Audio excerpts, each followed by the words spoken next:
Le premier livre des rois, chapitre 3. Salomon s'allia par mariage avec Pharaon, roi d'Égypte.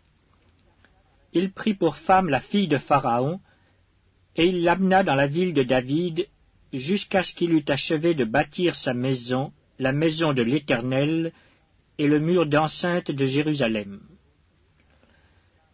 Le peuple ne sacrifiait que sur les hauts lieux, car jusqu'à cette époque il n'avait point été bâti de maison au nom de l'Éternel. Salomon aimait l'Éternel et suivait les coutumes de David son père. Seulement c'était sur les hauts lieux qu'il offrait des sacrifices et des parfums. Le roi se rendit à Gabaon pour y sacrifier, car c'était le principal des hauts lieux. Salomon offrit 1000 holocaustes sur l'autel. À Gabaon, l'Éternel apparut en songe à Salomon pendant la nuit, et Dieu lui dit, « Demande ce que tu veux que je te donne. » Salomon répondit, « Tu as traité avec une grande bienveillance ton serviteur David, mon père, parce qu'il marchait en ta présence dans la fidélité, dans la justice et dans la droiture de cœur envers toi. Tu lui as conservé cette grande bienveillance, et tu lui as donné un fils qui est assis sur son trône, comme on le voit aujourd'hui. Maintenant, Éternel, mon Dieu, tu as fait régner ton serviteur à la place de David, mon père.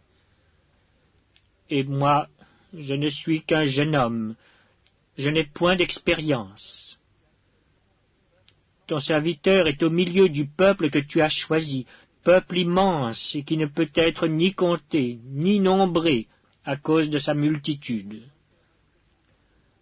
Accorde donc à ton serviteur un cœur intelligent pour juger ton peuple, pour discerner le bien du mal. Car qui pourrait juger ton peuple, ce peuple si nombreux?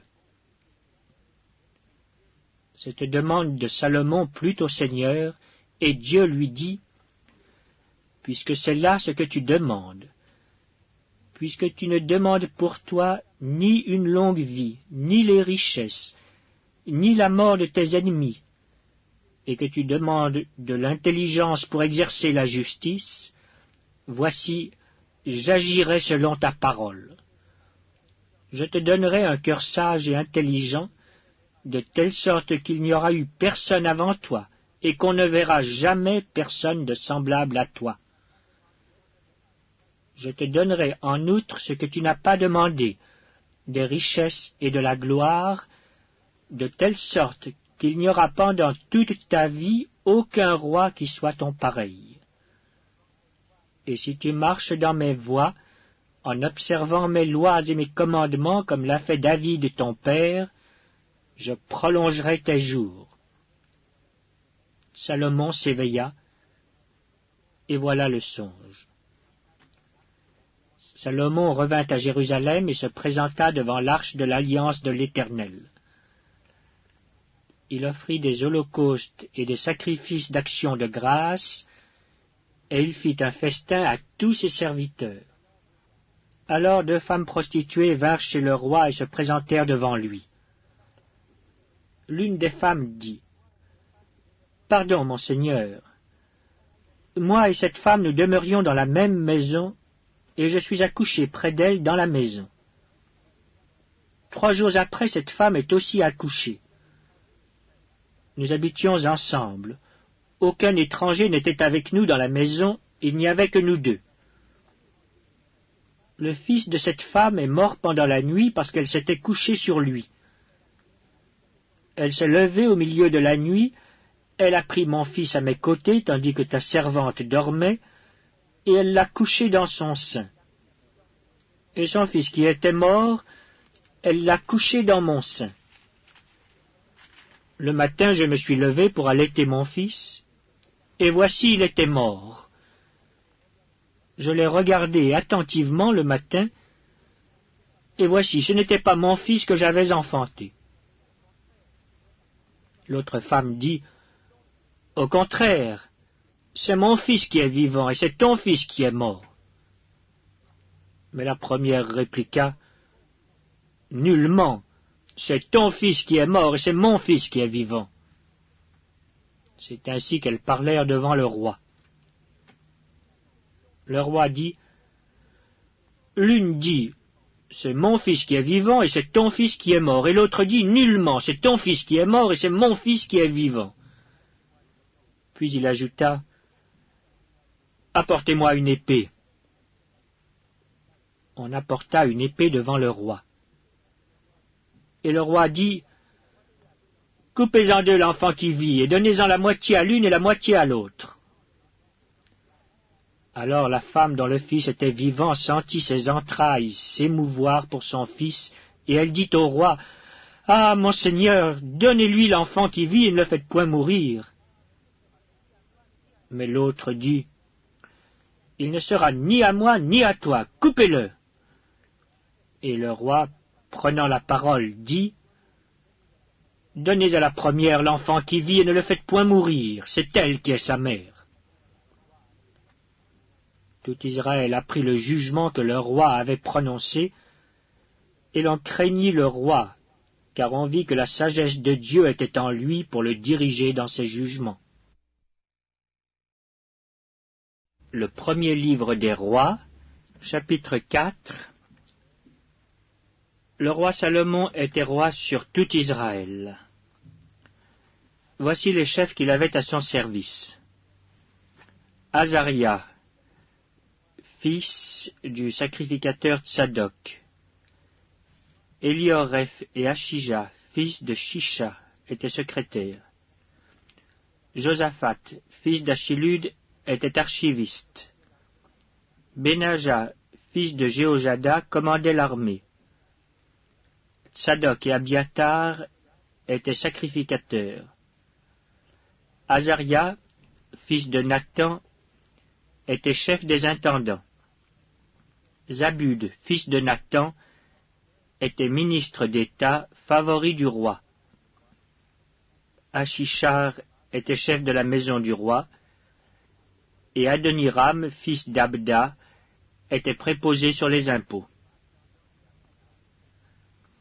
Salomon avait 12 intendants sur tout Israël. Il pourvoyait à l'entretien du roi et de sa maison, chacun pendant 1 mois de l'année. Voici leurs noms. Le fils de Hur, dans la montagne d'Éphraïm. Le fils de Deker, à Makatz. À Saalbim, à Beth-Shemesh, à Élon et à Beth-Anan. Le fils de Ézède, à Arubot.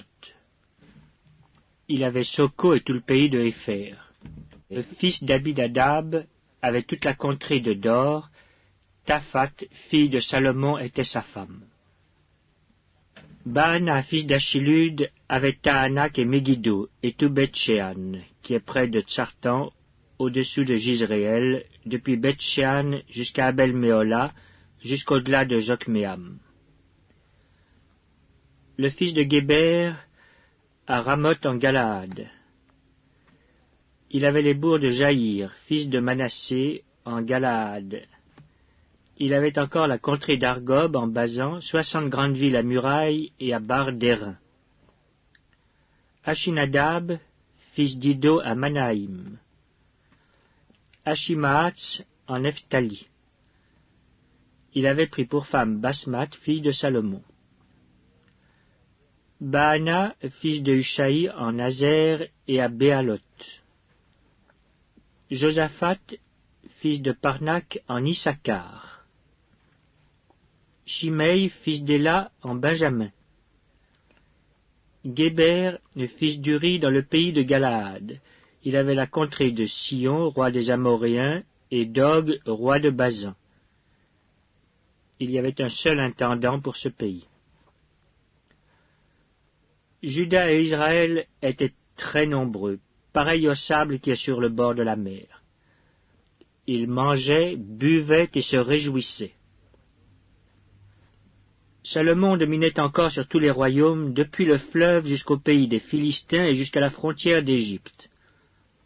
Ils apportaient des présents, et ils furent assujettis à Salomon tout le temps de sa vie. Chaque jour, Salomon consommait en vivres 30 corps de fleurs de farine et 60 corps de farine, 10 bœufs gras, 20 bœufs de pâturage et 100 brebis, outre les cerfs, les gazelles, les daims et les volailles engraissées. Il dominait sur tout le pays de l'autre côté du fleuve, depuis Tipsa jusqu'à Gaza, sur tous les rois de l'autre côté du fleuve. Et il avait la paix de tous les côtés alentours. Juda et Israël, depuis Dan jusqu'à Beer-Shéba, habitèrent en sécurité, chacun sous sa vigne et sous son figuier, tout le temps de Salomon. Salomon avait 40 000 crèches pour les chevaux destinés à ses chars et 12 000 cavaliers. Les intendants pourvoyaient à l'entretien du roi Salomon et de tous ceux qui s'approchaient de sa table, chacun pendant son mois. Il ne laissait manquer de rien. Il faisait aussi venir de l'orge et de la paille pour les chevaux et les coursiers dans le lieu où se trouvait le roi, chacun selon les ordres qu'il avait reçus. Dieu donna à Salomon de la sagesse, une très grande intelligence et des connaissances multipliées comme le sable qui est au bord de la mer. La sagesse de Salomon surpassait la sagesse de tous les fils de l'Orient et toute la sagesse des Égyptiens. Il était plus sage qu'aucun homme, plus qu'Étan, l'Ezrachite, plus qu'Éman, qu'Alcol et Darda, les fils de Machol. Et sa renommée était répandue parmi toutes les nations d'alentour. Il a prononcé 3000 sentences et composé 1005 cantiques. Il a parlé sur les arbres, depuis le cèdre du Liban jusqu'à l'hysope qui sort de la muraille. Il a aussi parlé sur les animaux, sur les oiseaux, sur les reptiles et sur les poissons. Il venait des gens de tous les peuples pour entendre la sagesse de Salomon, de la part de tous les rois de la terre qui avaient entendu parler de sa sagesse. Le premier livre des rois, chapitre 5.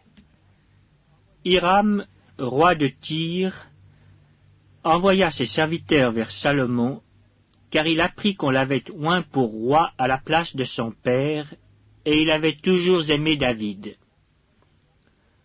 Salomon fit dire à Hiram, « Tu sais que David, mon père, n'a pas pu bâtir une maison à l'Éternel, son Dieu, à cause des guerres dont ses ennemis l'ont enveloppé jusqu'à ce que l'Éternel les eût mis sous la plante de ses pieds. Maintenant l'Éternel, mon Dieu, m'a donné du repos de toutes parts, plus d'adversaires, plus de calamités. Voici, j'ai l'intention de bâtir une maison au nom de l'Éternel, mon Dieu, comme l'Éternel l'a déclaré à David, mon père, en disant, « Ton fils que je mettrai à ta place sur ton trône, ce sera lui qui bâtira une maison à mon nom. Ordonne maintenant que l'on coupe pour moi des cèdres du Liban. Mes serviteurs seront avec les tiens, et je te payerai le salaire de tes serviteurs tel que tu l'auras fixé, car tu sais qu'il n'y a personne parmi nous qui s'entende à couper les bois comme les Sidoniens. » Lorsqu'il entendit les paroles de Salomon, Hiram eut une très grande joie, et il dit, « Béni soit aujourd'hui l'Éternel, qui a donné à David un fils sage pour chef de ce grand peuple. » Et Hiram fit répondre à Salomon, « J'ai entendu ce que tu m'as envoyé dire. Je ferai tout ce qui te plaira au sujet des bois de cèdre et des bois de cyprès. Mes serviteurs les descendront du Liban à la mer, et je les expédierai par mer en radeau jusqu'au lieu que tu m'indiqueras. Là, je les ferai délier, et tu les prendras. Ce que je désire en retour, c'est que tu fournisses des vivres à ma maison. » Hiram donna à Salomon des bois de cèdre et des bois de cyprès autant qu'il en voulut. Et Salomon donna à Hiram 20 000 corps de froment pour l'entretien de sa maison et 20 corps d'huile d'olive concassée. C'est ce que Salomon donna chaque année à Hiram. L'Éternel donna de la sagesse à Salomon, comme il le lui avait promis. Et il y eut paix entre Hiram et Salomon, et ils firent alliance ensemble. Le roi Salomon leva sur tout Israël des hommes de corvée, ils étaient au nombre de 30 000. Il les envoya au Liban, 10 000 par mois alternativement. Ils étaient 1 mois au Liban et 2 mois chez eux. Adoniram était préposé sur les hommes de corvée. Salomon avait encore 70 000 hommes qui portaient les fardeaux et 80 000 qui taillaient les pierres dans la montagne, sans compter les chefs, au nombre de 3 300, préposés par Salomon sur les travaux et chargés de surveiller les ouvriers. Le roi ordonna d'extraire de grandes et magnifiques pierres de taille pour les fondements de la maison. Les ouvriers de Salomon, ceux de Hiram et les Ghibliens, les taillèrent, et ils préparèrent les bois et les pierres pour bâtir la maison. Le premier livre des rois, chapitre 6.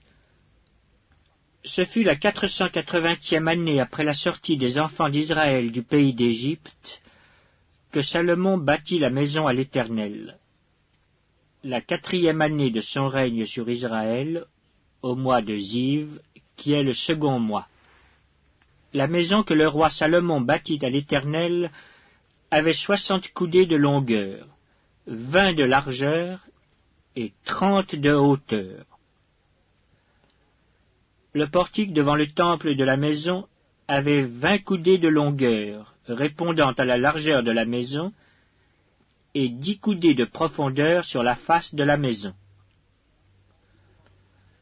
Le roi fit à la maison des fenêtres solidement grillées. Il bâtit contre le mur de la maison des étages circulaires qui entouraient les murs de la maison, le temple et le sanctuaire. Et il fit des chambres latérales tout autour. L'étage inférieur était large de 5 coudées, celui du milieu de 6 coudées, et le troisième de 7 coudées, car il ménagea des retraites à la maison tout autour en dehors, afin que la charpente n'entrât pas dans les murs de la maison. Lorsqu'on bâtit la maison, on se servit de pierres toutes taillées, et ni marteau, ni hache, ni aucun instrument de fer ne furent entendus dans la maison pendant qu'on la construisait. L'entrée des chambres de l'étage inférieur était au côté droit de la maison. On montait à l'étage du milieu par un escalier tournant, et de l'étage du milieu au troisième. Après avoir achevé de bâtir la maison, Salomon la couvrit de planches et de poutres de cèdre. Il donna 5 coudées de hauteur à chacun des étages qui entouraient toute la maison, et il les lia à la maison par des bois de cèdre. L'Éternel adressa la parole à Salomon et lui dit, « Tu bâtis cette maison. Si tu marches selon mes lois, si tu pratiques mes ordonnances, si tu observes et suis tous mes commandements, j'accomplirai à ton égard la promesse que j'ai faite à David ton père. J'habiterai au milieu des enfants d'Israël, et je n'abandonnerai point mon peuple d'Israël. » Après avoir achevé de bâtir la maison, Salomon en revêtit les murs intérieurement de planches de cèdre, depuis le sol jusqu'au plafond. Il revêtit ainsi de bois l'intérieur, et il couvrit le sol de la maison de planches de cyprès. Il revêtit de planches de cèdre les 20 coudées du fond de la maison, depuis le sol jusqu'au haut des murs, et il réserva cet espace pour en faire le sanctuaire, le lieu très saint. Les 40 coudées sur le devant formaient la maison, c'est-à-dire le temple. Le bois de cèdre à l'intérieur de la maison offrait des sculptures de colocyntes et de fleurs épanouies.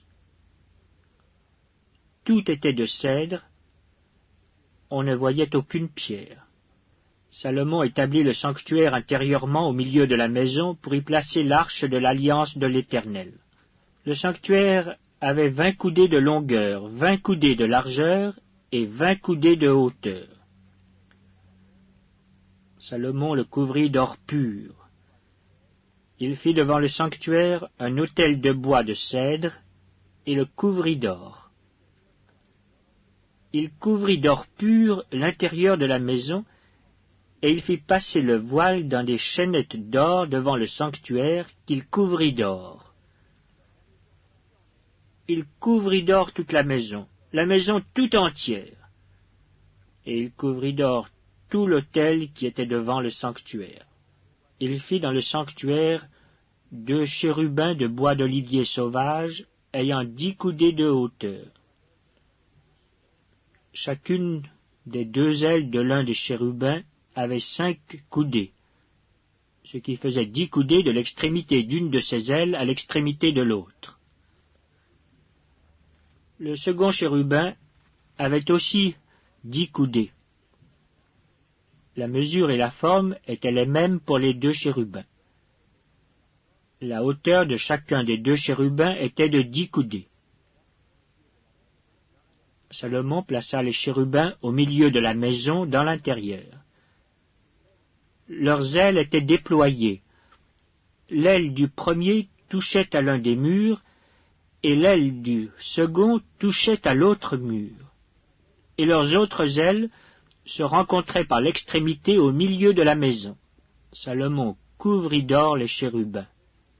Il fit sculpter sur tout le pourtour des murs de la maison, à l'intérieur et à l'extérieur, des chérubins, des palmes et des fleurs épanouies. Il couvrit d'or le sol de la maison à l'intérieur et à l'extérieur. Il fit à l'entrée du sanctuaire une porte à 2 battants de bois d'olivier sauvage. L'encadrement avec les poteaux équivalait à 1/5 du mur. Les 2 battants étaient de bois d'olivier sauvage. Il y fit sculpter des chérubins, des palmes et des fleurs épanouies, et il les couvrit d'or. Il étendit aussi l'or sur les chérubins et sur les palmes. Il fit de même pour la porte du temple des poteaux de bois d'olivier sauvage ayant le quart de la dimension du mur et 2 battants de bois de cyprès. Chacun des battants était formé de 2 planches brisées. Il y fit sculpter des chérubins, des palmes et des fleurs épanouies, et il les couvrit d'or qu'il étendit sur la sculpture. Il bâtit le parvis intérieur de 3 rangées de pierres de taille et d'1 rangée de poutres de cèdre. La 4e année, au mois de Ziv, les fondements de la maison de l'Éternel furent posés. Et la 11e année, au mois de Bul, qui est le 8e mois, la maison fut achevée dans toutes ses parties et telle qu'elle devait être. Salomon la construisit dans l'espace de 7 ans. Le premier livre des rois, chapitre 7. Salomon bâtit encore sa maison, ce qui dura 13 ans jusqu'à ce qu'il l'eût entièrement achevée. Il construisit d'abord la maison de la forêt du Liban, longue de 100 coudées, large de 50 coudées et haute de 30 coudées. Elle reposait sur 4 rangées de colonnes de cèdre, et il y avait des poutres de cèdre sur les colonnes. On couvrit de cèdre les chambres qui portaient sur les colonnes et qui étaient au nombre de 45, 15 par étage. Il y avait 3 étages, à chacun desquels se trouvaient des fenêtres les unes vis-à-vis des autres. Toutes les portes et tous les poteaux étaient formés de poutres en carré, et à chacun des 3 étages, les ouvertures étaient les unes vis-à-vis des autres. Il fit le portique des colonnes long de 50 coudées et large de 30 coudées, et un autre portique en avant avec des colonnes et des degrés sur leur front. Il fit le portique du trône, où il rendait la justice, le portique du jugement, et il le couvrit de cèdre depuis le sol jusqu'au plafond. Sa maison d'habitation fut construite de la même manière dans une autre cour derrière le portique. Et il fit une maison du même genre que ce portique pour la fille de Pharaon, qu'il avait prise pour femme. Pour toutes ces constructions, on employa de magnifiques pierres, taillées d'après des mesures, sciées avec la scie, intérieurement et extérieurement, et cela depuis les fondements jusqu'aux corniches et en dehors jusqu'à la grande cour.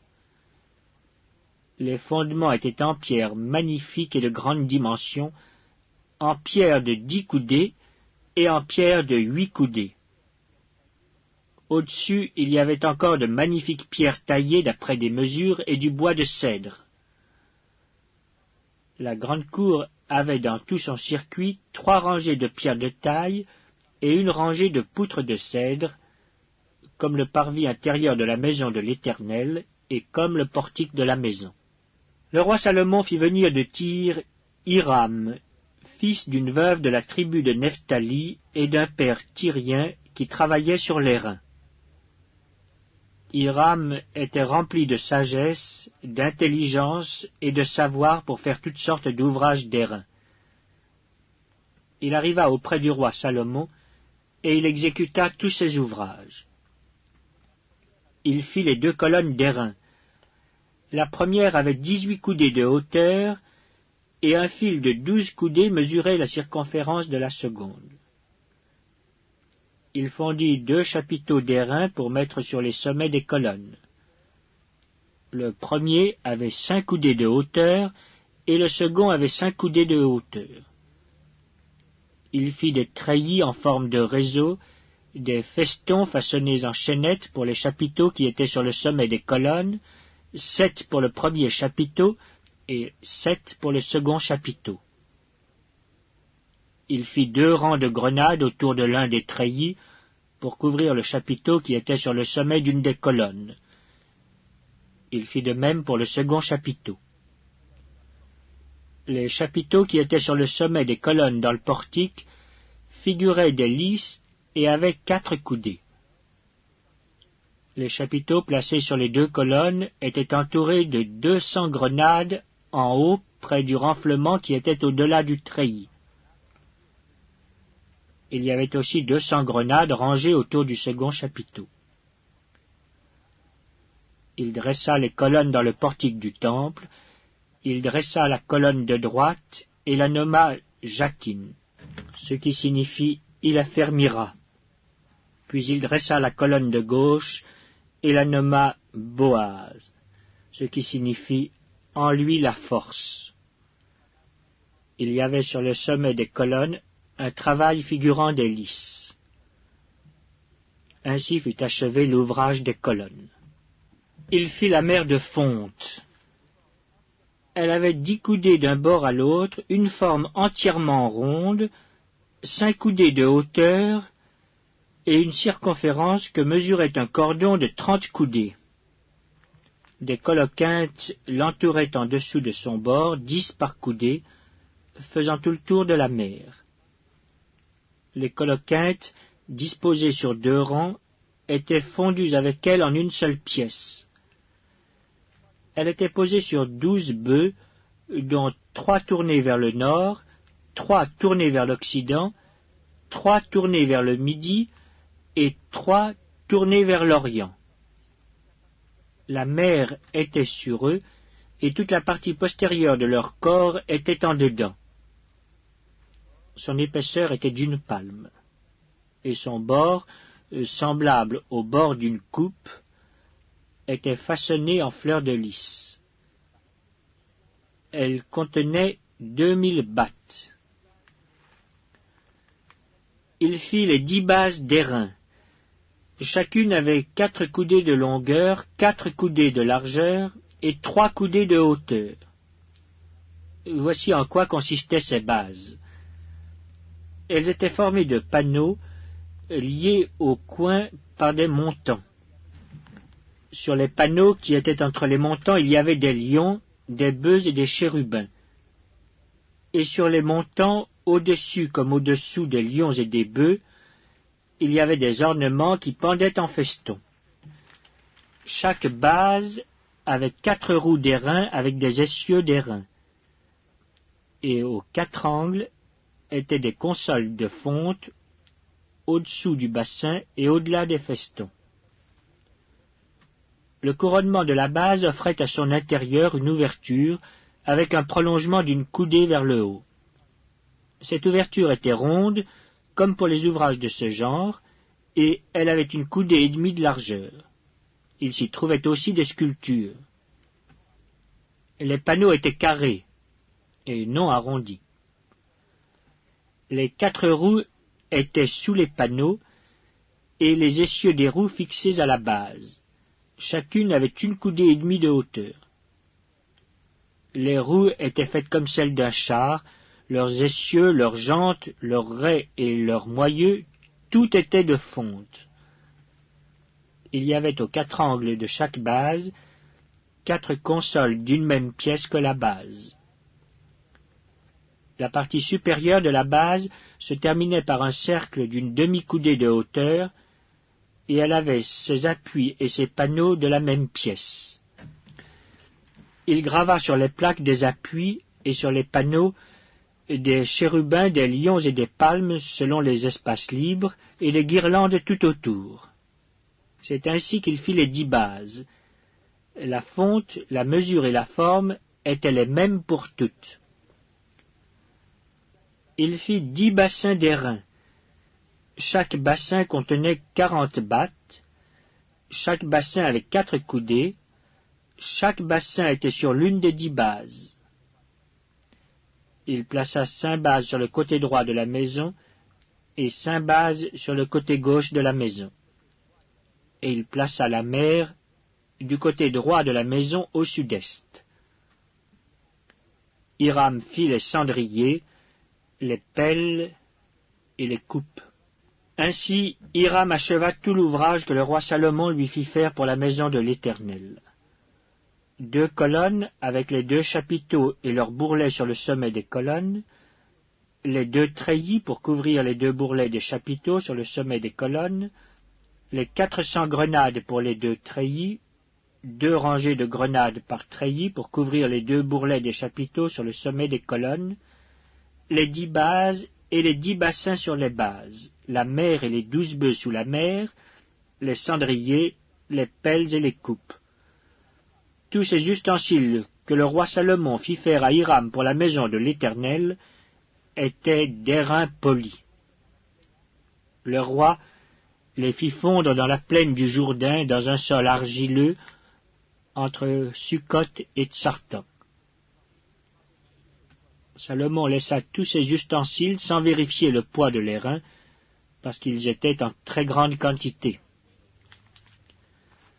Salomon fit encore tous les autres ustensiles pour la maison de l'Éternel, l'autel d'or, la table d'or sur laquelle on mettait les pains de proposition, les chandeliers d'or pur, 5 à droite et 5 à gauche devant le sanctuaire, avec les fleurs, les lampes et les mouchettes d'or, les bassins, les couteaux, les coupes, les tasses et les brasiers d'or pur, et les gonds d'or pur pour la porte de l'intérieur de la maison à l'entrée du lieu très saint, et pour la porte de la maison à l'entrée du temple. Ainsi fut achevé tout l'ouvrage que le roi Salomon fit pour la maison de l'Éternel. Puis il apporta l'argent, l'or et les ustensiles que David, son père, avait consacrés, et il les mit dans les trésors de la maison de l'Éternel. Le premier livre des rois, chapitre 8. Alors le roi Salomon assembla près de lui, à Jérusalem, les anciens d'Israël et tous les chefs des tribus, les chefs des familles des enfants d'Israël, pour transporter de la cité de David, qui est Sion, l'arche de l'alliance de l'Éternel. tous les hommes d'Israël se réunirent auprès du roi Salomon au mois d'Étanim, qui est le 7e mois, pendant la fête. Lorsque tous les anciens d'Israël furent arrivés, les sacrificateurs portèrent l'arche. Ils transportèrent l'arche de l'Éternel, la tente d'assignation, et tous les ustensiles sacrés qui étaient dans la tente. Ce furent les sacrificateurs et les Lévites qui les transportèrent. Le roi Salomon et toute l'assemblée d'Israël, convoqués auprès de lui, se tinrent devant l'arche. Ils sacrifièrent des brebis et des bœufs qui ne purent être ni comptés ni nombrés à cause de leur multitude. Les sacrificateurs portèrent l'arche de l'alliance de l'Éternel à sa place, dans le sanctuaire de la maison, dans le lieu très saint, sous les ailes des chérubins. Car les chérubins avaient les ailes étendues sur la place de l'arche, et ils couvraient l'arche et ses barres par-dessus. On avait donné aux barres une longueur telle que leurs extrémités se voyaient du lieu saint devant le sanctuaire, mais ils ne se voyaient point du dehors. Elles ont été là jusqu'à ce jour. Il n'y avait dans l'arche que les 2 tables de pierre que Moïse y déposa en Horeb, lorsque l'Éternel fit alliance avec les enfants d'Israël à leur sortie du pays d'Égypte. Au moment où les sacrificateurs sortirent du lieu saint, la nuée remplit la maison de l'Éternel. Les sacrificateurs ne purent pas y rester pour faire le service à cause de la nuée, car la gloire de l'Éternel remplissait la maison de l'Éternel. Alors Salomon dit, « L'Éternel veut habiter dans l'obscurité. J'ai bâti une maison qui sera ta demeure, un lieu où tu résideras éternellement. » Le roi tourna son visage et bénit toute l'assemblée d'Israël, et toute l'assemblée d'Israël était debout. Et il dit, « Béni soit l'Éternel, le Dieu d'Israël, qui a parlé de sa bouche à David, mon père, et qui accomplit par sa puissance ce qu'il avait déclaré en disant, « Depuis le jour où j'ai fait sortir d'Égypte mon peuple d'Israël, je n'ai point choisi de ville parmi toutes les tribus d'Israël pour qu'il y fût bâti une maison où résida mon nom. Mais j'ai choisi David pour qu'il régnât sur mon peuple d'Israël. » David, mon père, avait l'intention de bâtir une maison au nom de l'Éternel, le Dieu d'Israël. Et l'Éternel dit à David, mon père, « Puisque tu as eu l'intention de bâtir une maison à mon nom, tu as bien fait d'avoir eu cette intention. Seulement, ce ne sera pas toi qui bâtiras la maison, mais ce sera ton fils, sorti de tes entrailles, qui bâtira la maison à mon nom. » L'Éternel a accompli la parole qu'il avait prononcée. Je me suis élevé à la place de David, mon père, et je me suis assis sur le trône d'Israël, comme l'avait annoncé l'Éternel, et j'ai bâti la maison au nom de l'Éternel, le Dieu d'Israël. J'y ai disposé un lieu pour l'arche où est l'alliance de l'Éternel, l'alliance qu'il a faite avec nos pères quand il les fit sortir du pays d'Égypte. Salomon se plaça devant l'autel de l'Éternel, en face de toute l'assemblée d'Israël. Il étendit ses mains vers le ciel, et il dit, « Ô Éternel, Dieu d'Israël, il n'y a point de Dieu semblable à toi, ni en haut dans les cieux, ni en bas sur la terre. Tu gardes l'alliance et la miséricorde envers tes serviteurs qui marchent en ta présence de tout leur cœur. Ainsi tu as tenu parole à ton serviteur David, mon père, et ce que tu as déclaré de ta bouche, tu l'accomplis en ce jour par ta puissance. Maintenant, Éternel, Dieu d'Israël, observe la promesse que tu as faite à David, mon père, en disant, « Tu ne manqueras jamais devant moi d'un successeur assis sur le trône d'Israël, pourvu que tes fils prennent garde à leur voie, et qu'ils marchent en ma présence comme tu as marché en ma présence. Oh, qu'elle s'accomplisse, Dieu d'Israël, la promesse que tu as faite à ton serviteur David, mon père. Mais quoi? Dieu habiterait-il véritablement sur la terre? Voici les cieux et les cieux des cieux ne peuvent le contenir. Combien moins cette maison que je t'ai bâtie. Toutefois, Éternel, mon Dieu, sois attentif à la prière de ton serviteur et à sa supplication. Écoute le cri et la prière que t'adresse aujourd'hui ton serviteur. Que tes yeux soient nuit et jour ouverts sur cette maison, sur le lieu dont tu as dit, là sera mon nom. Écoute la prière que ton serviteur fait en ce lieu.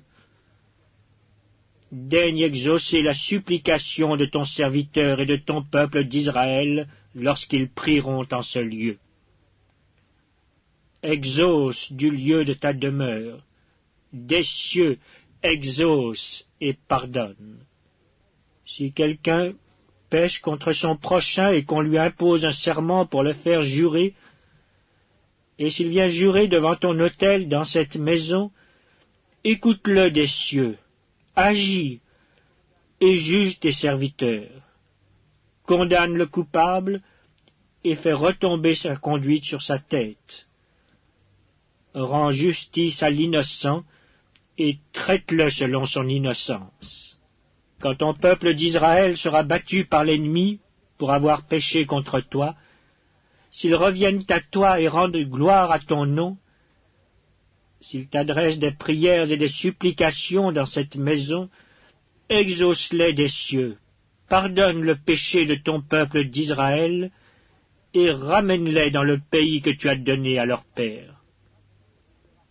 Quand le ciel sera fermé, et qu'il n'y aura point de pluie à cause de leur péché contre toi, s'ils prient dans ce lieu et rendent gloire à ton nom, et s'ils se détournent de leurs péchés, parce que tu les auras châtiés, exauce-les des cieux, pardonne le péché de tes serviteurs et de ton peuple d'Israël, à qui tu enseigneras la bonne voie dans laquelle ils doivent marcher, et fais venir la pluie sur la terre que tu as donnée en héritage à ton peuple.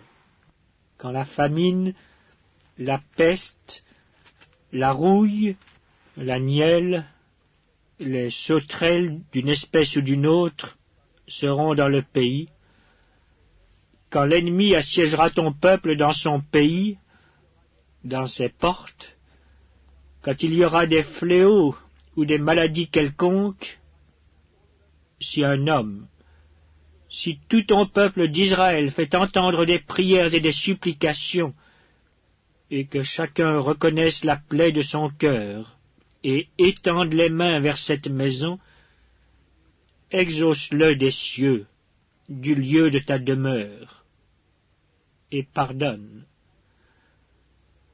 Agis, et rends à chacun selon ses voies, toi qui connais le cœur de chacun, car seul tu connais le cœur de tous les enfants des hommes, et ils te craindront tout le temps qu'ils vivront dans le pays que tu as donné à nos pères.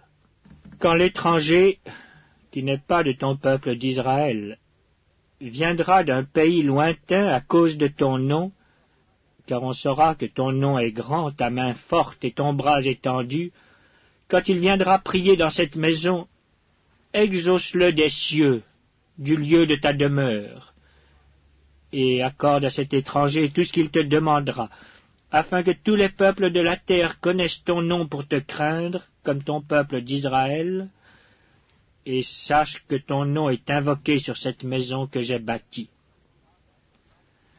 Quand ton peuple sortira pour combattre son ennemi en suivant la voie que tu lui auras prescrite, s'ils adressent à l'Éternel des prières, les regards tournés vers la ville que tu as choisie et vers la maison que j'ai bâtie à ton nom, exauce des cieux leurs prières et leurs supplications, et fais leur droit.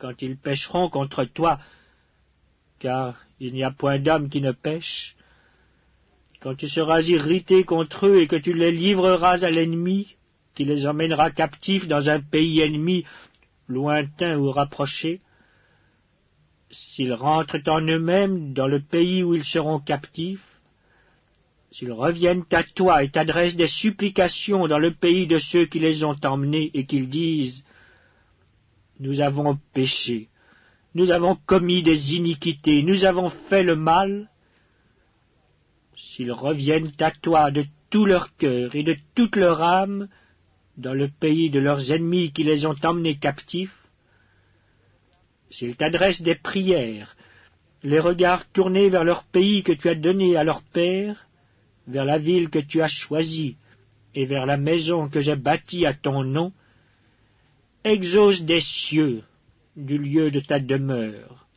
leurs prières et leurs supplications, et fais leur droit. Pardonne à ton peuple ses péchés et toutes ses transgressions contre toi.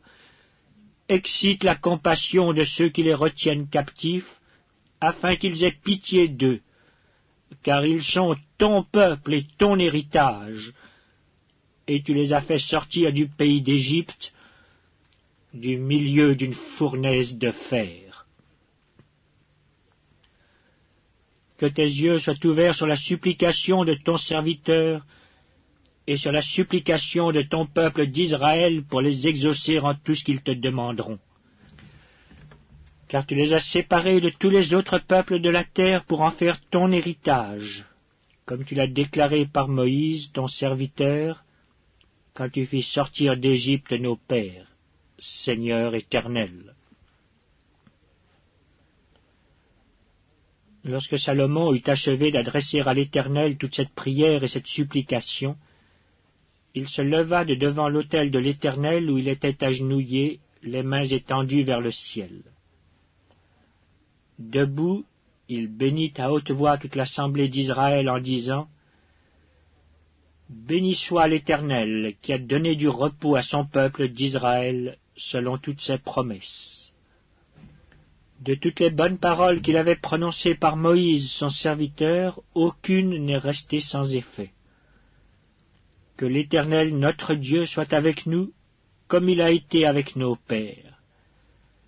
Qu'il ne nous abandonne point, et ne nous délaisse point, mais qu'il incline nos cœurs vers lui, afin que nous marchions dans toutes ses voies, et que nous observions ses commandements, ses lois et ses ordonnances, qu'il a prescrites à nos pères.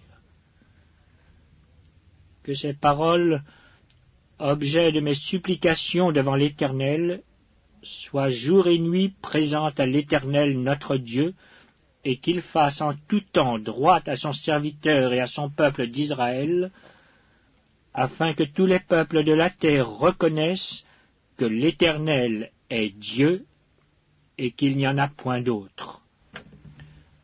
Que votre cœur soit tout à l'Éternel, notre Dieu, comme il l'est aujourd'hui, pour suivre ses lois et pour observer ses commandements.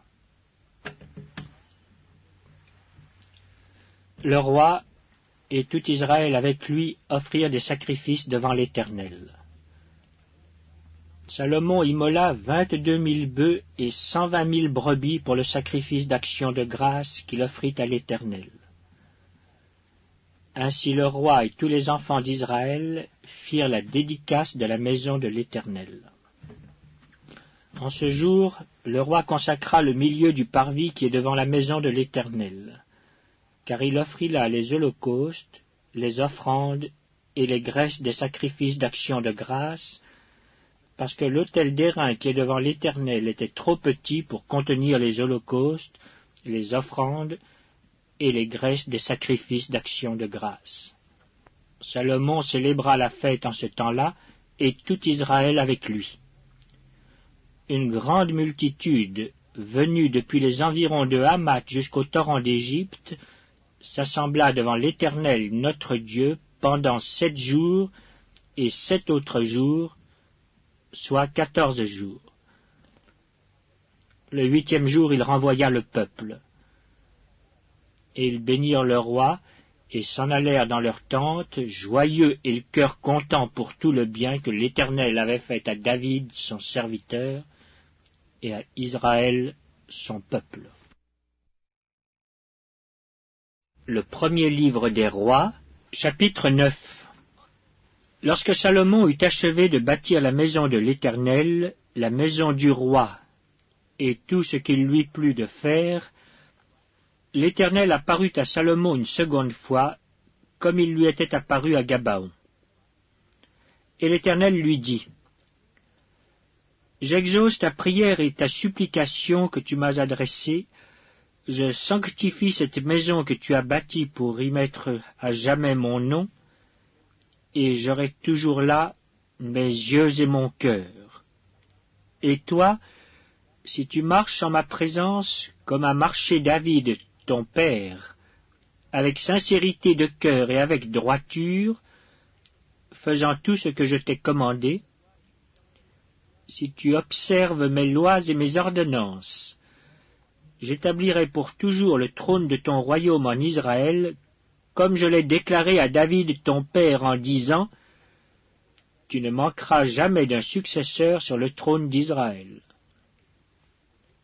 Mais, si vous vous détournez de moi, vous et vos fils, si vous n'observez pas mes commandements, mes lois que je vous ai prescrites, et si vous allez servir d'autres dieux et vous prosterner devant eux, j'exterminerai Israël du pays que je lui ai donné. Je rejetterai loin de moi la maison que j'ai consacrée à mon nom, et Israël sera un sujet de sarcasme et de raillerie parmi tous les peuples. Et si haut placée qu'ait été cette maison, quiconque passera près d'elle sera dans l'étonnement et sifflera. On dira, pourquoi l'Éternel a-t-il ainsi traité ce pays et cette maison? Et l'on répondra, parce qu'ils ont abandonné l'Éternel leur Dieu, qui a fait sortir leur père du pays d'Égypte, parce qu'ils se sont attachés à d'autres dieux, se sont prosternés devant eux et les ont servis. Voilà pourquoi l'Éternel a fait venir sur eux tous ces maux. Au bout de 20 ans, Salomon avait bâti les deux maisons, la maison de l'Éternel et la maison du roi. Alors, comme Hiram, roi de Tyr, avait fourni à Salomon des bois de cèdre et des bois de cyprès, et de l'or autant qu'il en voulut, le roi Salomon donna à Hiram 20 villes dans le pays de Galilée. Hiram sortit de Tyr pour voir les villes que lui donnait Salomon. Mais elles ne lui plurent point, et il dit, « Quelle ville m'as-tu donné là, mon frère ?» Il les appela pays de Kabul, nom qu'elles ont conservé jusqu'à ce jour. Hiram avait envoyé au roi 120 talents d'or. Voici ce qui concerne les hommes de corvée que leva le roi Salomon pour bâtir la maison de l'Éternel et sa propre maison, Milo et le mur de Jérusalem, Hatzor, Megiddo et Gézer. Pharaon, roi d'Égypte, était venu s'emparer de Gézer, l'avait incendié et avait tué les Cananéens qui habitaient dans la ville. Puis il l'avait donnée pour dot à sa fille, femme de Salomon. Et Salomon bâtit Gézer, Beth-horon la basse, Baalat et Tadmor, au désert dans le pays, toutes les villes servant de magasins et lui appartenant, les villes pour les chars, les villes pour la cavalerie, et tout ce qu'il plut à Salomon de bâtir à Jérusalem, au Liban, et dans tout le pays dont il était le souverain. Tout le peuple qui était resté des Amoréens, des Hétiens, des Phéréziens, des Héviens et des Jébusiens, ne faisant point partie des enfants d'Israël, leurs descendants, qui étaient restés après eux dans le pays, et que les enfants d'Israël n'avaient pu dévouer par interdit, Salomon les leva comme esclaves de corvée, ce qu'ils ont été jusqu'à ce jour. Mais Salomon n'employa point comme esclaves les enfants d'Israël, car ils étaient des hommes de guerre, ses serviteurs, ses chefs, ses officiers, les commandants de ses chars et de sa cavalerie. Les chefs, préposés par Salomon sur les travaux, étaient au nombre de 550, chargés de surveiller les ouvriers. La fille de Pharaon monta de la cité de David dans sa maison que Salomon lui avait construite. Ce fut alors qu'il bâtit Milo. Salomon offrit 3 fois dans l'année des holocaustes et des sacrifices d'action de grâce sur l'autel qu'il avait bâti à l'Éternel, et il brûla des parfums sur celui qui était devant l'Éternel. Et il acheva la maison. Le roi Salomon construisit des navires à Etjon-Géber, près d'Élot, sur les bords de la mer Rouge, dans le pays d'Édom.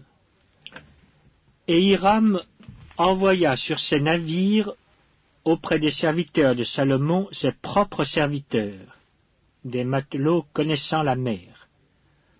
Ils allèrent à Ophir, et ils y prirent de l'or, 420 talents, qu'ils apportèrent au roi Salomon. Le premier livre des rois, chapitre 10. La reine de Séba apprit la renommée que possédait Salomon à la gloire de l'Éternel, et elle vint pour l'éprouver par des énigmes. Elle arriva à Jérusalem avec une suite fort nombreuse, et avec des chameaux portant des aromates, de l'or en très grande quantité, et des pierres précieuses. Elle se rendit auprès de Salomon, et elle lui dit tout ce qu'elle avait dans le cœur.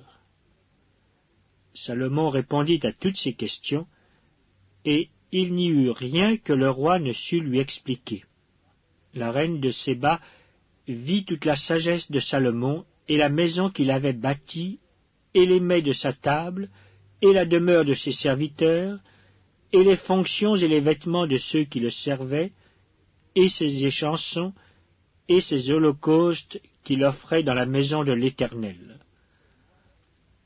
Hors d'elle-même, elle dit au roi, « C'était donc vrai ce que j'ai appris dans mon pays au sujet de ta position et de ta sagesse. Je ne le croyais pas avant d'être venu et d'avoir vu de mes yeux. Et voici, on ne m'en a pas dit la moitié. Tu as plus de sagesse et de prospérité que la renommée ne me l'a fait connaître. Heureux tes gens, heureux tes serviteurs qui sont continuellement devant toi, qui entendent ta sagesse. Béni soit l'Éternel ton Dieu, qui t'a accordé la faveur de te placer sur le trône d'Israël. C'est parce que l'Éternel aime toujours Israël qu'il t'a établi roi, pour que tu fasses droit et justice. Elle donna au roi 120 talents d'or, une très grande quantité d'aromates et des pierres précieuses. Il ne vint plus autant d'aromates que la reine de Saba en donna au roi Salomon.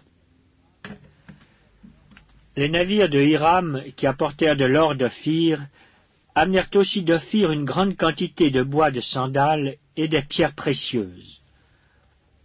Le roi fit avec le bois de sandal des balustrades pour la maison de l'Éternel et pour la maison du roi, et des harpes et des luths pour les chantres.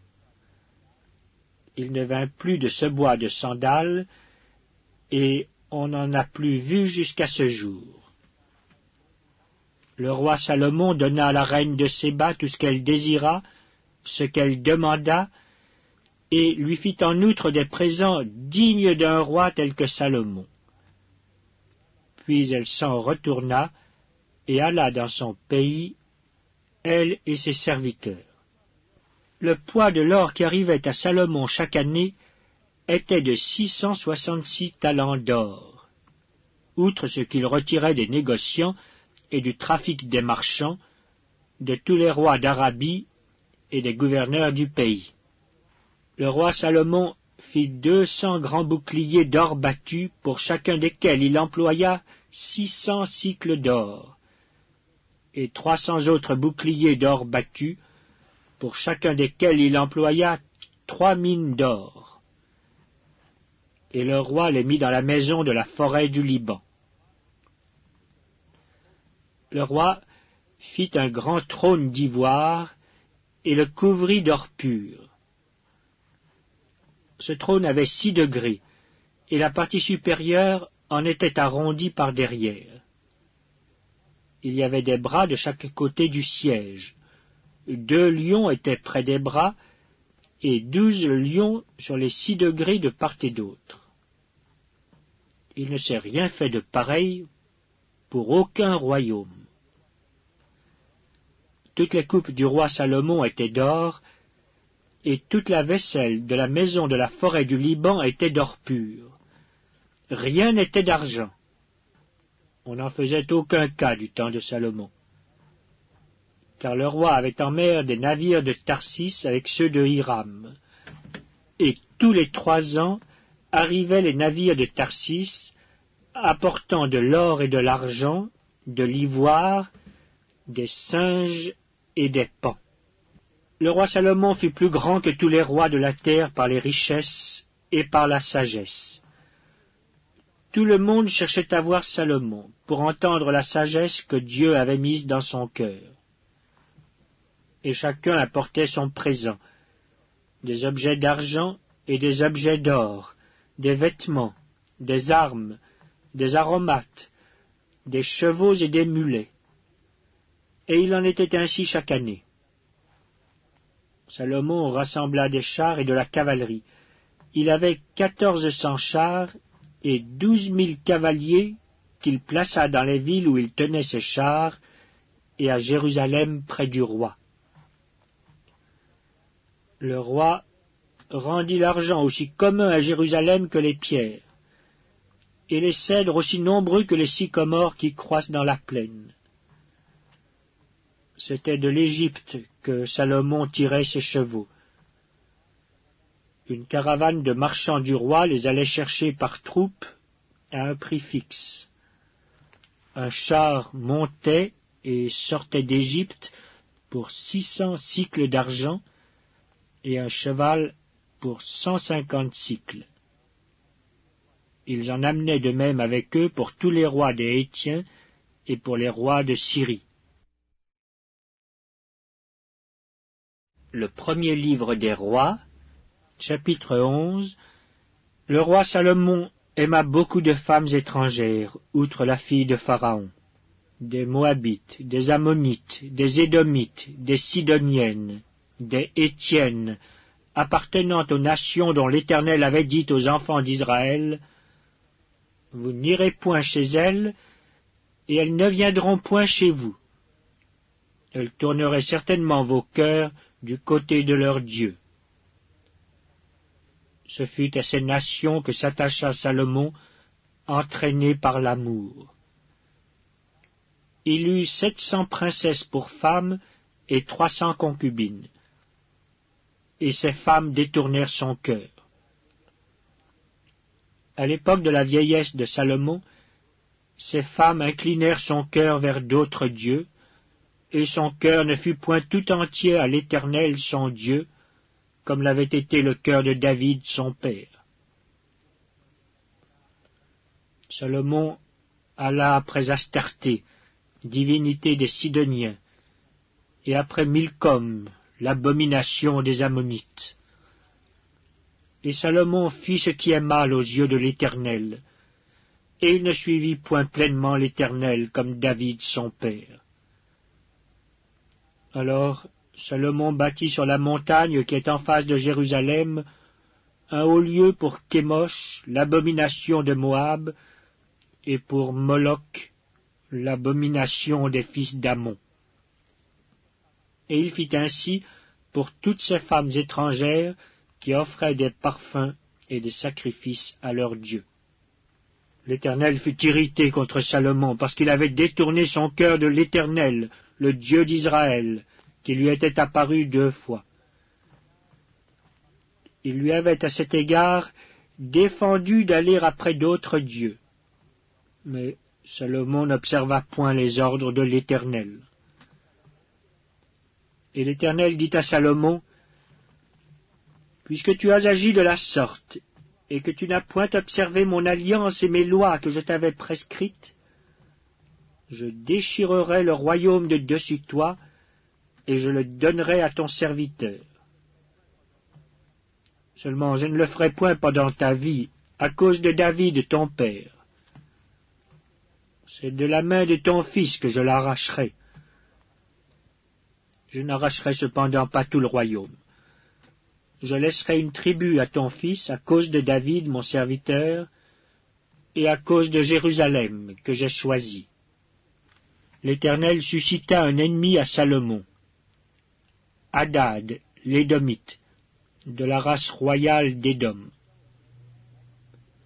Dans le temps où David battit Édom, Joab, chef de l'armée, étant monté pour enterrer les morts, tua tous les mâles qui étaient en Édom.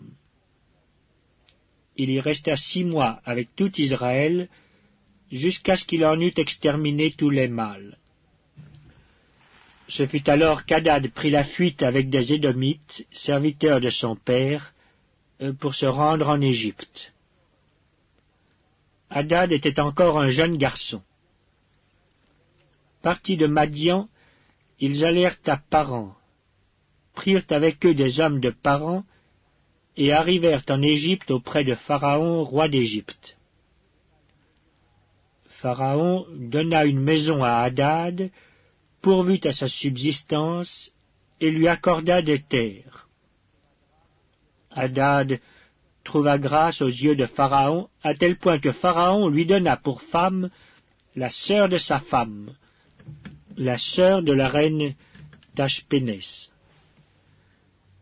La sœur de Tachpénès lui enfanta son fils Genubat. Tachpénès le sevra dans la maison de Pharaon, et Genubat fut dans la maison de Pharaon, au milieu des enfants de Pharaon.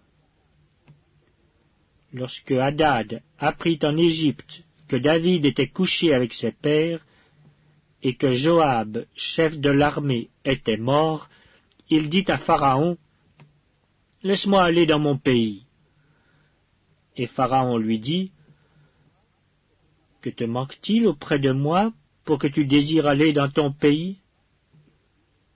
Il répondit, « Rien, mais laisse-moi partir. » Dieu suscita un autre ennemi à Salomon, Rezon, fils d'Eliada, qui s'était enfui de chez son maître Hadadézer, roi de Tsoba. Il avait rassemblé des gens auprès de lui, et il était chef de bande lorsque David massacra les troupes de son maître. Ils allèrent à Damas, et s'y établirent, et ils régnèrent à Damas. Il fut un ennemi d'Israël pendant toute la vie de Salomon, en même temps qu'Hadad lui faisait du mal, et il avait Israël en aversion. Il régna sur la Syrie. Jéroboam aussi, serviteur de Salomon, leva la main contre le roi. Il était fils de Nébat, Éphratien de Tséréda, et il avait pour mère une veuve nommée Tserna. Voici à quelle occasion il leva la main contre le roi. Salomon bâtissait Milo et fermait la brèche de la cité de David son père. Jéroboam était fort et vaillant. Et Salomon, ayant vu ce jeune homme à l'œuvre, lui donna la surveillance de tous les gens de corvée de la maison de Joseph. Dans ce temps-là, Jéroboam, étant sorti de Jérusalem, fut rencontré en chemin par le prophète Achija de Silo, revêtu d'un manteau neuf. Ils étaient tous deux seuls dans les champs. Achija saisit le manteau neuf qu'il avait sur lui, le déchira en 12 morceaux et dit à Jéroboam, « Prends pour toi 10 morceaux, car ainsi parle l'Éternel, le Dieu d'Israël. Voici, je vais arracher le royaume de la main de Salomon, et je te donnerai 10 tribus. Mais il y aura une tribu à cause de mon serviteur David et à cause de Jérusalem, la ville que j'ai choisie sur toutes les tribus d'Israël. Et cela parce qu'ils m'ont abandonné et se sont prosternés devant Astarté, divinité des Sidoniens, devant Kémosh, dieu de Moab, et devant Milcom, dieu des fils d'Ammon, et parce qu'ils n'ont point marché dans mes voies pour faire ce qui est droit à mes yeux, et pour observer mes lois et mes ordonnances, comme l'a fait David, père de Salomon. Je n'ôterai pas de sa main tout le royaume, car je le maintiendrai prince tout le temps de sa vie, à cause de David, mon serviteur, que j'ai choisi et qui a observé mes commandements et mes lois. Mais j'ôterai le royaume de la main de son fils, et je t'en donnerai 10 tribus. Je laisserai une tribu à son fils, afin que David, mon serviteur, ait toujours une lampe devant moi, à Jérusalem, la ville que j'ai choisie pour y mettre mon nom. Je te prendrai, et tu régneras sur tout ce que ton âme désirera. Tu seras roi d'Israël.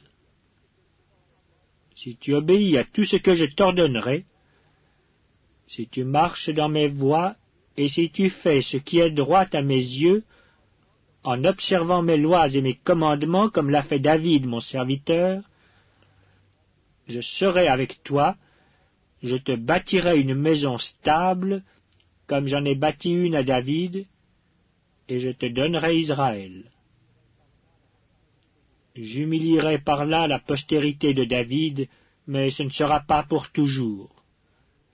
Salomon chercha à faire mourir Jéroboam, et Jéroboam se leva et s'enfuit en Égypte auprès de Shishak, roi d'Égypte. Il demeura en Égypte jusqu'à la mort de Salomon. Le reste des actions de Salomon, tout ce qu'il a fait, et sa sagesse, cela n'est-il pas écrit dans le livre des actes de Salomon? Salomon régna 40 ans à Jérusalem sur tout Israël. Puis Salomon se coucha avec ses pères, et il fut enterré dans la ville de David son père. Roboam, son fils, régna à sa place.